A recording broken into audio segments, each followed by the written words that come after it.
one other thing, other than the Super Bowl that happened over the weekend for the NFLs, they did announce the 2021 Hall of Fame class for the National Football League. And one of the cool things about this induction, Brandon, and announcing who's going to be in this one is we're now kind of seeing the guys that we really watched a lot in middle school, high school, and then maybe a little bit in college as well, because top of the list is Peyton Manning. It's Calvin Johnson, John Lynch. Loved Charles Woodson when he was playing, even though he sacked Brady in the Snow Bowl game. But a lot of great players that I watched a lot of in high school and college. It's cool to see them going to the Hall of Fame now.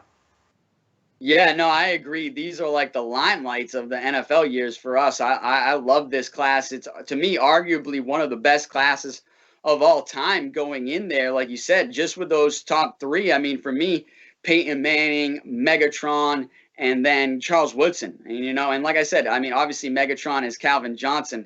I mean, when you have a nickname like that, that should just get you automatic Hall of Fame rights, because obviously you are one bad guy to get a name like Megatron, and he really deserved that. The guy was unstoppable. I was watching some of his highlights over this past week. So it's an amazing class. I'm really looking to see how they're going to do the enshrinement, because obviously we're underneath the COVID protocols, so I don't think they're going to have the normal amount of fans and family that they do there.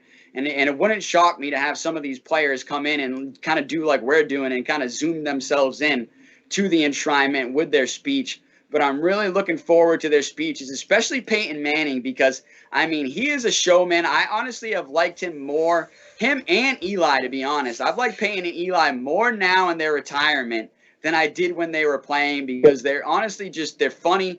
They're great guys. I love seeing them on their social media. Peyton Manning with his show there on ESPN is amazing. I still haven't got to watch all the episodes, but I mean, he's just a great guy. He deserves it with obviously all his talent. He is arguably up there as the greatest quarterback of all time. I mean, Tom Brady is the greatest quarterback of all time, but you have to put Peyton Manning in the top three, in my opinion. And honestly, he might be just number two by himself. And he deserves to be up there. A great player. I'm glad to see him getting enshrined. Glad to see Megatron Calvin Johnson getting enshrined. A guy that I wish I got to see more of his career. You wish you got to see him play a little bit more. He just decided he wanted to hang it up because Detroit really wouldn't give him the way out like they did Matt Stafford. But yeah, a great player that deserves to get in. And then Charles Woodson, one of the greatest college players of all time. And then follows it up with being one of the greatest NFL players of all time. Great player. Love seeing him get enshrined. John Lynch, one of my favorite players of the Tampa Bay Bucks team of old. That guy just loved to hit. And if you're going to have a safety coming down into the box, this guy just loved hitting. And that's really what I loved watching the most about John Lynch's game. So, yeah, this is a great Hall of Fame class. Really looking forward to the enshrinement.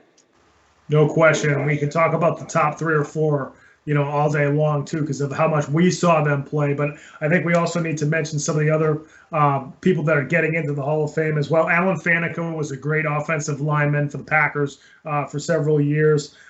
Drew Pearson, who was a great receiver for the Cowboys in the 70s when Roger Staubach was throwing the football. He was a three-time first-team All-Pro, so certainly a very deserving receiver. Tom Flores, who is, other than Mike Ditka, the only player and coach to win the Super Bowl. He did one as a player, he won one as a player, and won one as a coach. And now he's getting into the Hall of Fame. And he's one of there's been a lot of talk about how there's not enough Latin Americans in the NFL Hall of Fame. And he's one of those people who is honored as a Latin American in the Hall of Fame. And also Bill Nunn, who was a longtime executive for the Steelers. He helped put those great 70s Steelers teams together with Lynn Swann and with Terry Bradshaw and all those other great players that they had when Chuck Noll was coaching them in the 70s. So it is really a great class coming up for the NFL. And it's gonna be a fun one, especially like you mentioned though, with Peyton Manning headlining the class. He's gonna be on the front of everything. He'll probably be the last guy that's gonna speak, and it's gonna be really fun. I mean, I selfishly want to see Peyton Manning throw a pass to Calvin Johnson if they can make that happen. I think Calvin did that too during his career, probably. I think that would be awesome. So I would, like I said, selfishly love to see that happen if the NFL could make that happen during the enshrinement. But yeah, it's just such a great class. I'm glad you highlighted some of those other guys. Alan Faneca, man, what a great lineman, a solid lineman, played a lot of years, and was really one of those offensive linemen that you could count on to get it done in the trenches week after week. So yeah, a great player in his own right. I'm glad to see him get in there. And then Drew Pearson, like you said, I mean, through the heartaches of the years that we saw him waiting to have his name called, and those years where he didn't have his name called, and like I said, just absolute heartbreak for him. So to see him finally get in and actually get the call, and he's well deserving of it. I think he probably should have been inducted earlier, but it's great to see him getting in now. But yeah, I mean, the leaders of this class that everybody's going to go to, that's got everybody excited, Peyton Manning, Calvin Johnson, Charles Woodson, John Lynch. I think those are the real headliners of this Hall of Fame class. And like I said, really, really looking forward to the Hall of Fame enshrinement, and looking forward to seeing how the NFL is going to pull that off as well.